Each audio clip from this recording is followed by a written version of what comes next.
Video games are satanic. The first video game was created by the deep state military. It was called Nimrod, an enemy of God in the Bible who built the Tower of Babel. Simulation theory has its roots in Eastern mysticism, which teaches that the world is mere illusion, something mean to be ascended and escaped from. Except with video games, you're escaping into an even deeper matrix. It's an infinite loop. YouTube video games are a satanic military operation, simulation, embed. Video games brainwash you through a series of imagery, subliminal messages, and propaganda.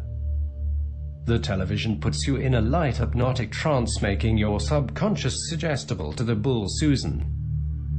Remember when you'd start up your PS2, YouTube, PlayStation 2 startups plus RSoD embed?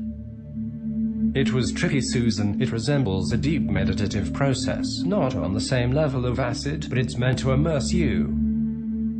Video games are mental realms in a sense. When you interact with them, you're connecting your mind to the astral plane. You're acting a conduit between the digital and ethereal worlds, helping materialize events from the infinite realm onto the lower.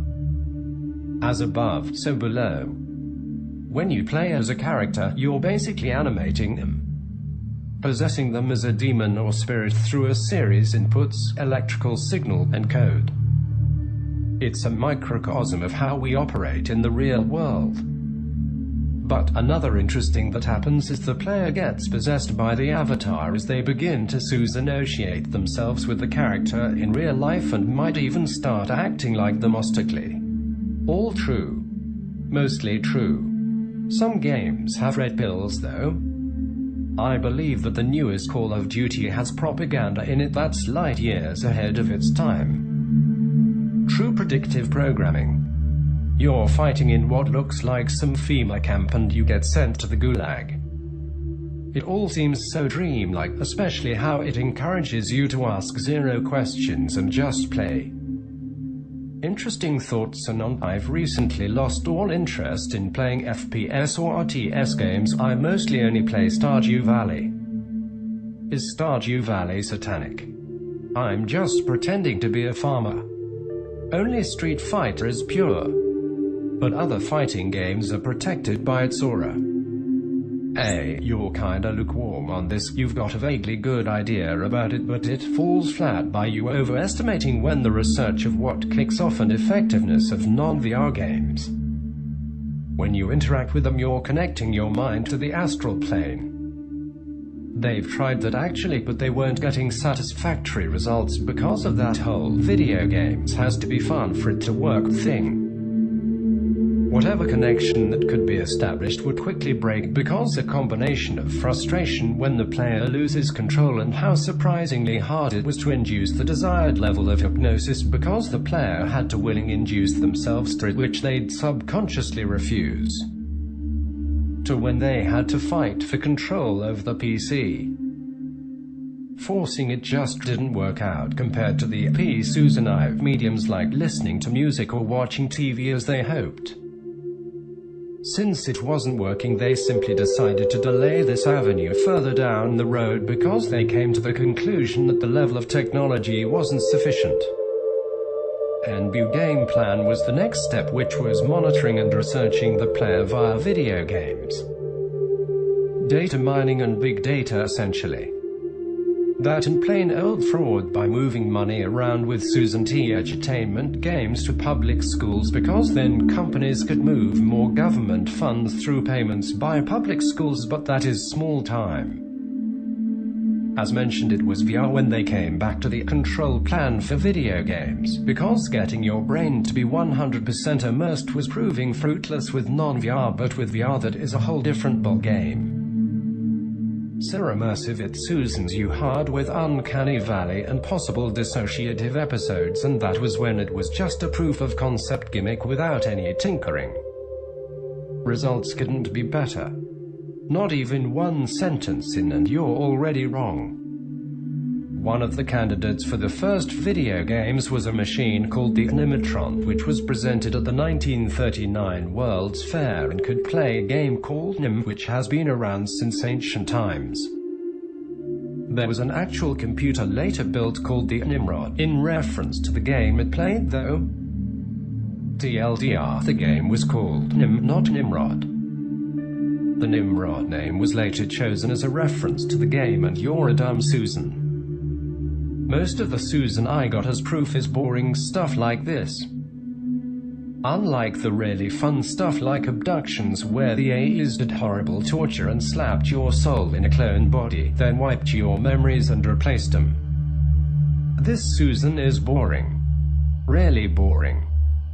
Tons of inane but circumstantially relevant breadcrumbs where you have to make a MSusan I've spider web flowchart because ever since Gamergate even patents are scrubbed connecting anyone like Bill Gates, the Gates Foundation, to video game research that would be especially damning.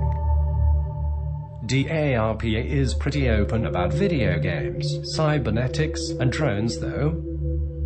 Minus any real patent releases, but that is the way it goes. Here's the motherboard for a 1981 IBM PC. It's simple enough for you to understand every single pin out on the board, and you can trace every bit of logic in the machine and the code it runs when playing games. I can guarantee you there is no hidden mind control in this. It's literally impossible for this machine to do anything you don't know about. INB for the pinout diagrams available online are lies. Get yourself a multimeter and test the logic yourself. I know they check out because I've had to do this when digging for broken parts.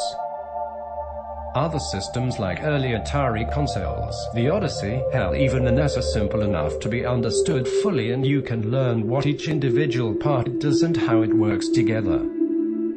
These aren't like modern systems where they could be doing God knows what. It's only a black box full of potential mind control demons if you're too stupid or lazy to learn how it works. That would explain why Marina Abramovich was shilling for VR in an advertisement hosted on the Microsoft YouTube channel. Really spooky. I still play video games, but I avoid the excess of blood, gore, violence now. Some PPL suggested that Satanists used video games to amplify the sigils as well as the games are filled with them. From paper grimoires to electric ones. Apart from the wacko last paragraph. I agree with your theory, Sir Non. The desensitization is a big one for me. Me in 1993. Sonic Land on Spikes. Holy Susan. My son in 2020. Let me just beat this dude's head with a axe, steal his whip and drive-by shoot up the whole street. Wake up, little souls, Jesus is the key to salvation. Thanks, Susan. Now I have to stop playing on my gaming computer that I worked for like half a year and discard all games that I bought. These are notions and beliefs that have long existed before video games came to be. Take into consideration the person who Lester is, his character and role in GTA 5.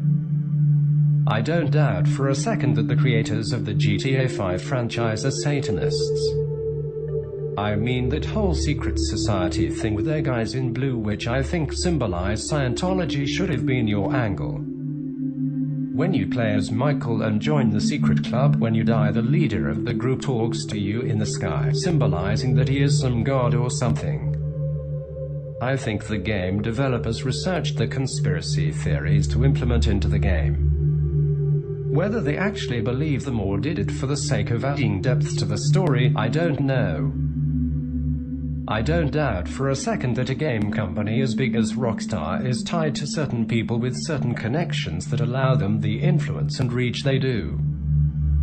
Usually with these connections come the obligation to push certain ideas and beliefs onto the consumers.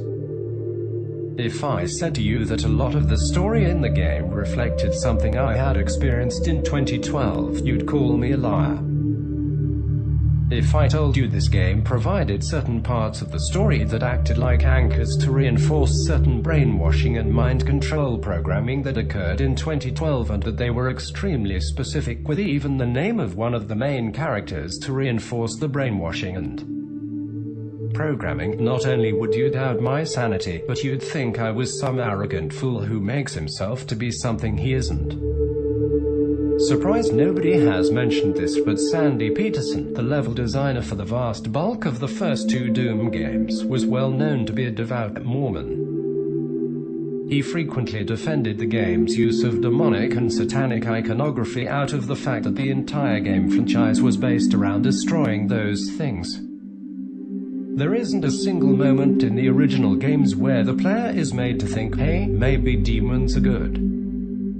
From start to finish, each game is hours of demons are bad, destroy demons, with absolutely no attempt to make the player sympathetic. The player isn't even told why they're destroying demons, because the player really doesn't need to question why demons are bad. I'm by no means defending all video games, but using Doom as the op image, a very shallow interpretation. Max Payne was predictive programming. Amazing game nonetheless, but it was exactly that. The founders of Rockstar Games have elitist backgrounds. Yet conversely, games like Perfect Dark exist, which was dropping red pills about the current state of world affairs.